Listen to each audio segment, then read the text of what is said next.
Shalom, selamat pagi Bapak Ibu Saudara yang dikasihi oleh Tuhan Yesus Kristus. Mari siapkan hati kita untuk masuk dalam doa pagi hari ini. Dan biarlah doa syukur pagi hari ini boleh menjadi berkat bagi kita semua.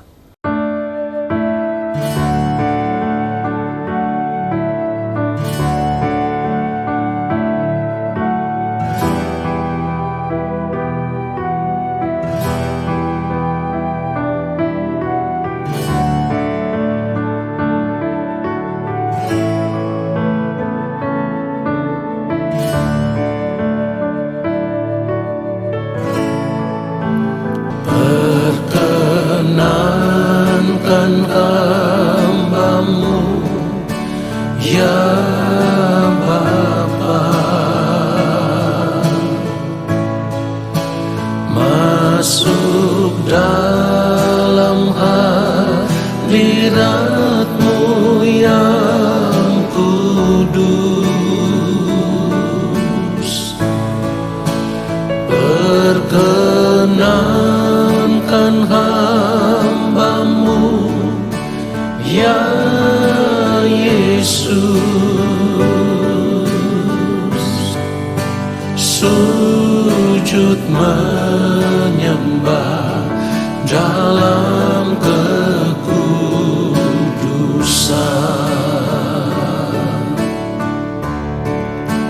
Kau ku sembah, Kau ku sembah, bersama para malaikat ku sujud menyembah. Kau ku sembah, Kau ku sembah, bersama para malaikat ku sujud menyembah. Kau ku sembah, Kau ku sembah, bersama para malaikat ku sujud menyembah. Kau ku sembah, Kau ku sembah,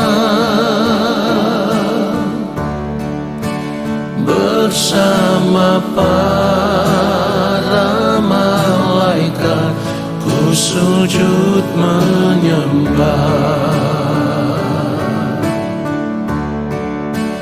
Bersama para malaikat ku sujud menyembah.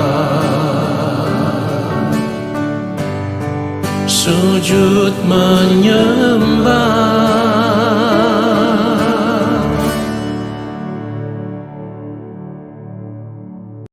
Mari kita berdoa. Allah Bapa yang Maha Kudus, Allah yang Maha Agung, Allah yang Maha Mulia, kami ada di hadapan Bapa. Kami mau duduk diam di dalam hadirat-Mu, dan kami mau mengangkat hati kami tertuju kepadamu ya Allah. Hati yang penuh dengan ucapan syukur karena kasih setia yang Engkau nyatakan di dalam kehidupan kami ya Tuhan. Dan saat ini kami mau menanti-nantikan firman-Mu. Berbicaralah bagi kami. Allah Roh Kudus mengurapi setiap kami, memberikan kepada kami hikmat supaya kami dapat mengerti akan kebenaran firman Tuhan ini. Lalu kami mau berjuang untuk hidup seturut dengan firman-Mu. Ya Bapa, urapilah hamba-Mu yang akan menyampaikan kebenaran firman-Mu, di dalam segala keterbatasan, kekurangan, kelemahan, bahkan kebodohan hamba. Pakailah hidup hamba untuk menyampaikan kebenaran firman-Mu.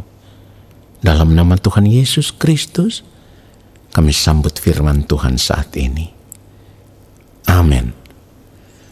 Saudara yang dikasihi oleh Tuhan Yesus Kristus, saat kita hidup sebagai orang percaya, seharusnya kita sadar bahwa masih ada yang harus kita perjuangkan. Perhatikan ini, masih ada yang harus kita perjuangkan. Dan hal ini menyangkut dengan masa depan kehidupan kita di kekekalan. Artinya begini, saat ini seharusnya kita sudah menentukan arah hidup kita sejak sekarang, ya. Kemana kita mau arahkan hidup kita? Ini perlu kita sadari. Karena kalau kita tidak menentukan arah hidup kita sejak sekarang, maka kita tidak akan pernah memiliki tekad.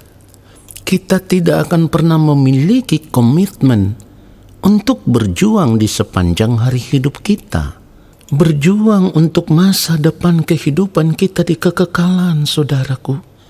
Kalau kita tidak berjuang, pada akhirnya arah hidup kita tidak memiliki tujuan. Dan kita hanya menjalankan hidup ini tanpa tujuan yang jelas. Saudara, jika kita mau memeriksa kebenaran firman Tuhan dengan teliti, maka kita akan menemukan fakta bahwa hidup sebagai orang percaya itu memiliki tujuan yang jelas. Jika saat ini kita tidak memiliki tujuan hidup yang jelas, maka masa depan kehidupan kita di kekekalan ada dalam ancaman bahaya. Mari kita perhatikan 1 Korintus 9 ayat 26. Firman Tuhan katakan begini, sebab itu aku tidak berlari tanpa tujuan, dan aku bukan petinju yang sembarangan saja memukul. Saudaraku, dari apa yang diungkapkan oleh Rasul Paulus ini, seharusnya menjadi pelajaran berharga bagi kita semua. Seorang seperti Rasul Paulus sangat menyadari bahwa suatu saat nanti kehidupan ini akan berakhir, ya. Dan di akhir kehidupan ini ada pertanggungan jawab yang tidak bisa kita hindari. Sehingga Rasul Paulus menggambarkan akan hal ini seolah-olah ia seperti seorang olahragawan yang sedang bertanding untuk mendapatkan medali sebagai seorang juara. Itulah kenapa Rasul Paulus katakan, sebab itu aku tidak berlari tanpa tujuan, dan aku bukan petinju yang sembarangan saja memukul. Saudara perhatikan itu? Mari kita lihat alasannya, saudaraku. Mengapa seorang seperti Rasul Paulus mengatakan hal yang demikian?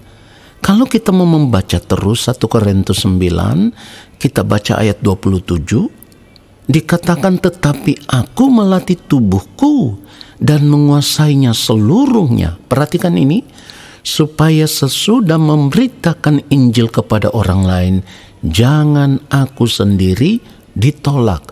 Saya ulang sekali lagi, jangan aku sendiri ditolak.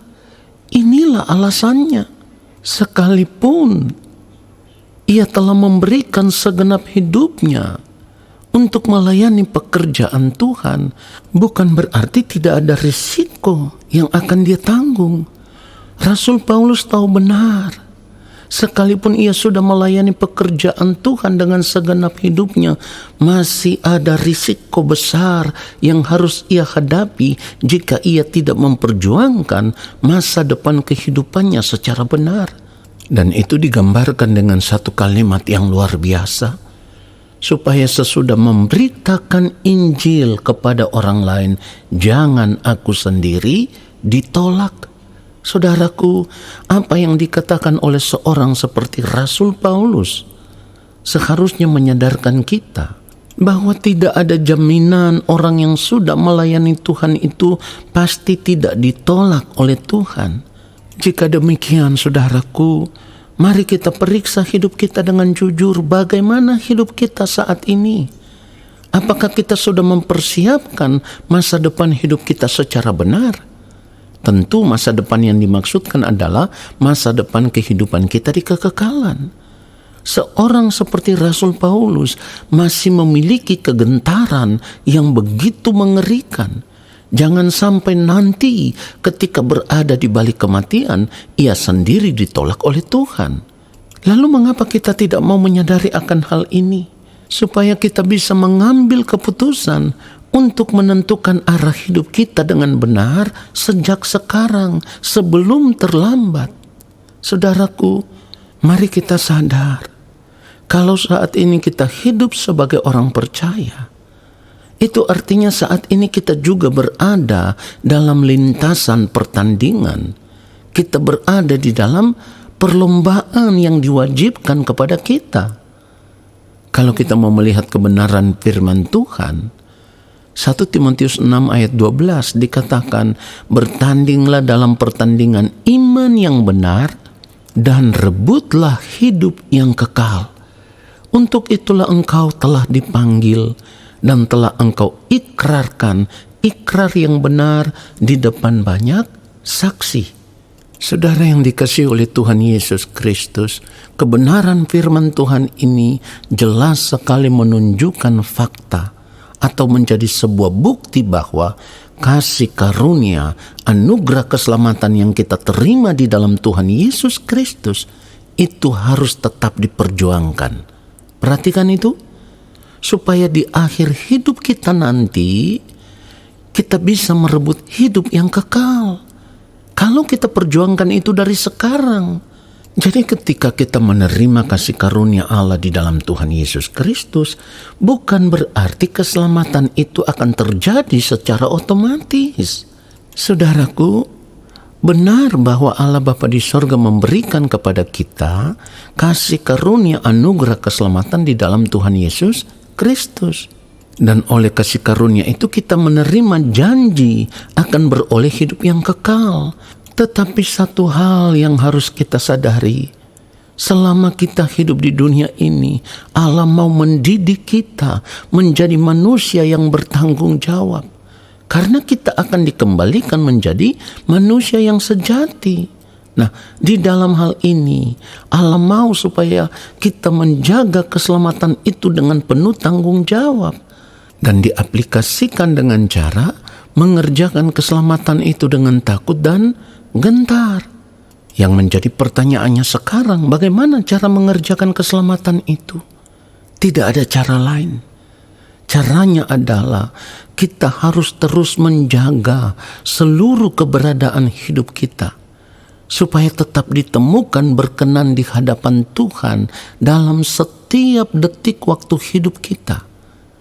Dan inilah yang firman Tuhan maksudkan, seperti apa yang dikatakan di dalam 2 Korintus 5 kalau kita membaca ayat yang ke-9. Sebab itu juga kami berusaha, baik kami diam di dalam tubuh ini, maupun kami diam di luarnya, supaya kami berkenan kepadanya. Perhatikan itu saudaraku. Artinya sekalipun kita mengaku percaya kepada Allah, tetapi kalau di akhir hidup kita nanti, kehidupan kita ditemukan tidak berkenan di hadapan Allah Bapa di sorga, maka keselamatan yang kita terima di dalam Kristus Yesus Tuhan kita menjadi sia-sia. Karena orang yang hidupnya ditemukan tidak berkenan di hadapan Allah Bapa di sorga akan ditolak oleh Allah. Ditolak oleh Allah berarti terbuang ke dalam kebinasaan kekal. Biarlah kebenaran firman Tuhan ini menyadarkan kita semua. Amin. Mari kita berdoa saudaraku, dan kita akan menerima berkat Tuhan. Terima kasih untuk firman-Mu ya Bapa, yang terus menyadarkan kami. Firman-Mu yang terus menegur kami, supaya kami memperhatikan perjalanan kehidupan kami. Kami memperhatikan kemana arah tujuan hidup kami. Oleh firman-Mu kami mengerti ya Bapa, kami harus mengarahkan fokus hidup kami hanya tertuju kepada kerajaan-Mu. Lalu kami mau belajar untuk hidup bertanggung jawab, menjaga keselamatan itu, mengerjakannya dengan takut dan gentar di sepanjang umur hidup kami, supaya kehidupan kami boleh ditemukan berkenan di hadapan-Mu ketika kami berada di balik kematian nanti. Terima kasih Bapa, kami bersyukur untuk firman-Mu. Lalu saat ini kami semua mau mengangkat tangan di hadapan Allah Bapa di sorga. Kami percaya Engkau menurunkan tangan dan memberkati kami. Turunlah atas kehidupan kami segala berkat kasih karunia daripada Allah Bapa di sorga. Rahmat cinta kasih yang berlimpah-limpah dari Gembala Agung yang mulia Tuhan Yesus Kristus, di dalam persekutuan yang manis dengan Roh Allah yang kudus, menyertai langkah hidup kami dan memberkati kami sekarang dan sampai selama-lamanya. Amin. Selamat menjalankan aktivitas di sepanjang hari ini saudaraku. Tuhan Yesus memberkati kita semua. Shalom.